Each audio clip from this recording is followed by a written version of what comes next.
H ニュースチャンネルへようこそ。安全で幸せな1日を。お帰りなさい。皆さんこんにちは。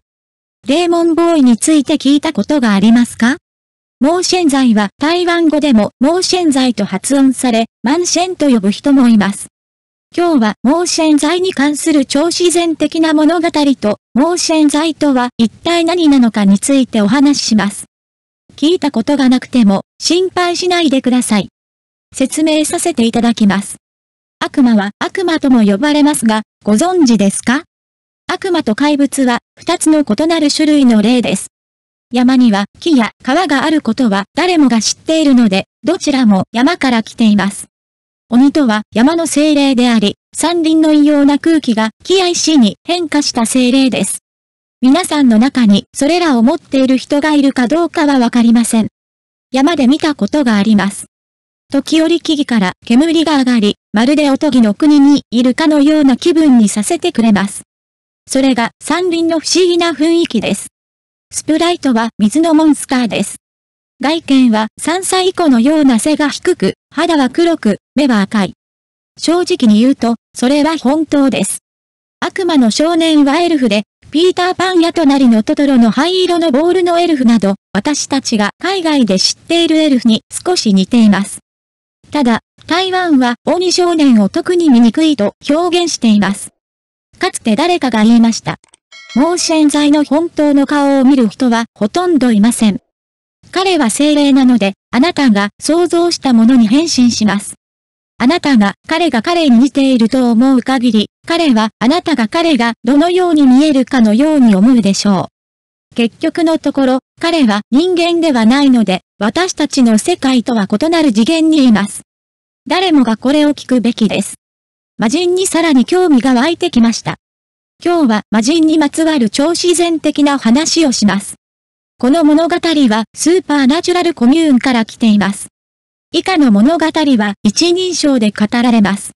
ある年の早春、家の老人が北の有名なランドマークの近くに行ったという報告がありました。山にハイキングに行ってから3日経ちますが、まだ家に帰っていません。みんな事故が心配？そこで家族がここに来て、警察に山中の捜索を手伝ってもらうよう依頼した。ハイキングコースはよく計画されているが、それでも道に迷う人はいる。実際、私たちが最も恐れているのは、ハイキングコース以外の獣道や野生動物がいる道に挑戦することを好む人がいることです。ハイキングコースに沿って正しく行えば、通常は大丈夫です。しかし、中には獣道を進んで道に迷ったり、行き着いてしまう人もいます。渓谷に落ちて死傷した老人は家族にゾウさんへ散歩に行くと告げた。思いがけず道に迷ってしまったので、一斉捜索を開始し、山中を3ケラ4回捜索しましたが、依然として老人の痕跡はありませんでした。その結果、失踪6日目に老紳士を淡水で発見した。私たちが彼を見つけたとき、老紳士は意識はありましたが、わずかに低体温症でした。顔には乾燥した牛の糞か虫の死骸が付着していた。私たちは彼に何と言ったか尋ねました。おじいちゃん、なぜここに来たのですか？香山から淡水までは少なくとも30キロはあります。それについては話さないようにしましょう。山岳地帯は起伏があり、曲がりくねっていて険しいです。過去6日間に何を食べましたか？何を飲む？どうやって生き残ったのですか？老紳士はその日の正午過ぎに出発したと言いました。最初はゆっくりと歩いていたが、空が暗くなってきたのを見て、山間部では一時的に雨が降るかもしれないと心配になり、同じ道を引き返し始めた。しかし、長い間歩いていると、登山口までの元の登山道に戻ることができなくなった。全く見慣れない光景だった。老人はパニックになり始め、足取りは急いで乱れ始めました。しばらくすると空が暗くなり、道がよく見えなくなりました。老人は空腹と疲労を感じ、徐々に意識が朦朧としてきました。まるで誰かが彼を楽しませているかのようだった。彼はビーフジャーキーと鶏の足を食べました。彼はたくさん食べたので満腹感があった。そして夜が明けると彼は旅を続けた。実際、老人にはどれくらい時間が経ったのかわかりませんでした。それから彼は疲れるまで歩きました。この下で休んでいたところを捜索救助隊に発見された。おじいさんも6日間も行方不明だったことにとても驚いていました。常識的に考えれば、方向もわからず、他の道具も持たず、乾物や飲料水も持たない老人が、どうして山岳地帯を 30km も歩くことができるでしょうか？この 30km は控えめに見積もったものでした。そのため、私たちのチームの誰もが、この老紳士は悪魔の少年に遭遇したに違いないと考えました。彼が食べたビーフジャーキーや鶏もも肉は、実は牛の糞と虫でしかなかった。その後、もう一つ非常に奇妙なことが起こりました。それも標高の低い山の上でした。3チームを派遣して何度も捜索を行った。その結果、行方不明者たちは私たちが6トン以上往復した地面に横たわっていました。イメスは恐ろしい顔で私たちの行方不明者を見つめています。老紳士は、私がここに横たわっているのに、あなたは私の周りを何度も行ったり来たりしたと言いました。私があなたに電話し続けたのに、あなたは私に気づいていなかったことがわかりました。あなたは、ただ私の周りを歩き回りました。老紳士は続けて、後で私はあなたがどんどん遠ざかっていくのを見た。おそらくそれは絶望的だと思ったと言いました。ズボンの中に最後のタバコがまだ一箱残っていたので、ライターを持ってタバコに火をつけました。思いがけず、タバコに火がついた瞬間に、見つけた。という声が聞こえてきました。その人が見つかりました。この丘の頂上を誇張したわけではありません。私たちは彼を見つけた場所を探して掘り起こしました。私たちは少なくとも6回歩きましたが、誰も彼を見かけませんでした。結果的にはすぐ隣にいたのですが、全く見えませんでした。その時彼はまるで別の場所にいるかのようでした。平行世界、私たちのチームで。老紳士は悪魔の少年に守られ、意図的に私たちが見つけられないようにしていたに違いないと信じている上級幹部もいた。老紳士が煙を吸うために火を起こして初めて、その火のエネルギーが悪魔の少年の幻覚シールドを破壊しました。都市に近い郊外では必要ないことが分かりました。このような素晴らしいことは自然の中でも起こる可能性があります。これらの奇妙な田舎の物語や素晴らしい体験に加えて、次の物語はさらに奇妙なものです。この話は5年ほど前に私自身の親戚に起きた話です。私の叔父たちは薬用ワインやワインを作ることに非常に熱心でした。彼らはマティスが医学の王であり、あらゆる病気を治すことができると信じています。この日、彼は午前中から午後までマティスを狙いに、カラスライ幕府近くの山間部まで一人で車に乗りました。彼はあまり絵をしなかった。彼はおそらくあまりにも多くの人がこのことについて知っているのではないかと言いたかったのです。それ以外の場合は、もっとプライベートな場所を見つけてみる方が良いでしょう。彼は一人で車を運転していて、突然道路が見えました。彼はよくこの山地に来ましたが、この道を見たことはありませんでした。それはとても秘密の道だと彼は言いたいのです。マティスの広大な地域をきっと見つけられると思います。走っているとマティスがいっぱいの斜面が見えてきました。私は何も言わずにすぐに坂を降りた。降りていくとすぐ横に川がありました。彼はそれを集めながら集めました。なぜ今までこの場所を見なかったのか不思議に思いますか？太陽が沈み始めるのを見て、彼はそろそろその時が来たと感じた。荷物を積んで帰ろうとした時、元の道を探したところ、元の道はなくなっていた。どんなに探しても彼はそれを見つけることができなかった。そこで別の道に出ようと思ったのですが、どの道を歩いても景色が違うことに気づきました。外出する方法がないのも同じです。この時は心惨でした。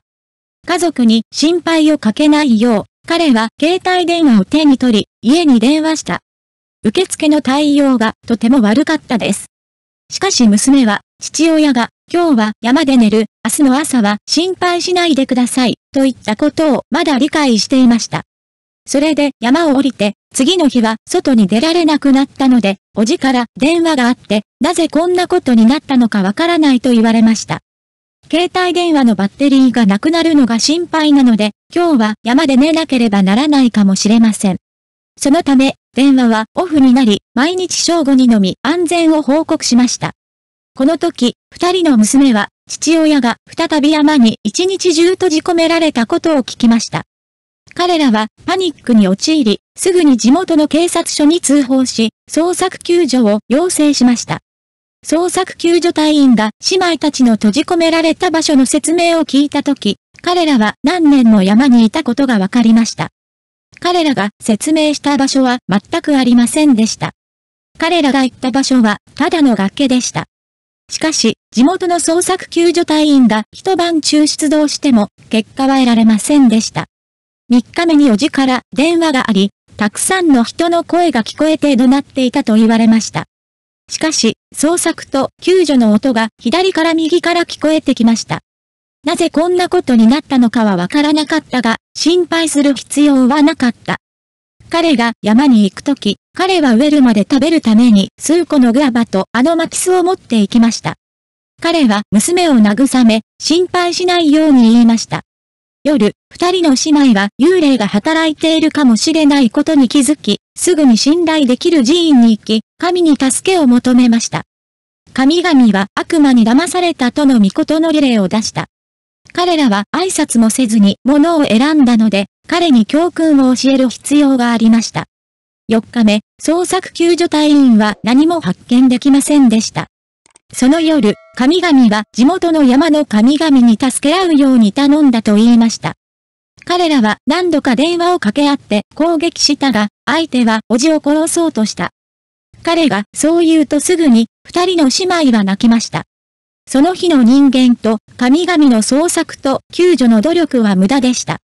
5日目に捜索救助者がエルはおじから電話を受けていなかったので、彼らはおじが死んだに違いないと思っただろう。その夜、再び神々が降りてきて、もし今夜対処しなければ、おじが今夜連れ去られるだろうと言いました。二人の姉妹は神に助けを求め続けました。神様も相手は本当に大変だったと言っていました。山の神の力も限界があり、結界を突破することはできなかった。二人の姉妹は泣きながら地面にひざまずき、毎月1日と15日に一生菜食主義者になるか、それとも残りの生涯菜食主義者になるかを誓いますと言いました。寿命と引き換えに父を救い、神に助けを求めることはできるでしょうか？実際に香炉に火がつきました。神様は突然大声で、姉妹をこうしてください、と言いました。それは世界に影響を与えます。仙人、仏陀、菩薩が助けに来てくれます。あなたのお父さんは飛鳥に帰ります。家に帰りなさい。心配しないで。二人の姉妹はすぐに神様に感謝し、不思議なことだと言いました。6日目の朝、おじが発見されました。しかし、彼が発見された場所はカラス雷山地域ではなく、新未瀬壁端近くの非常に偏僻な山間部でした。この場所は20キロ離れた場所で発見されました。どうやって道に迷ったのですか？案の定、その日私は神の予言通りに家に帰りました。